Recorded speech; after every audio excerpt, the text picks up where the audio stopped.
এজন্য যারা যে কথা বলবেন সেনাপতির বিরুদ্ধে, জীবনের ইতিহাসটাকে একটু দেখে নিতে হবে। ইতিহাস না দেখে সনাতনীদের বিরুদ্ধে লড়তে আসবেন না। আমার আরো কিছু কথা আছে যেটা আমি না বলে পারছি না।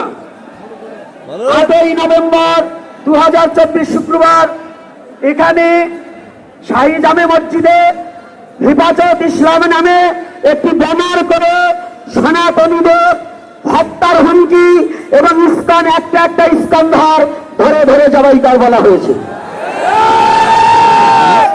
কোথায় বাংলাদেশের প্রশাসন? কোথায় বাংলাদেশের প্রধান উপদেষ্টা?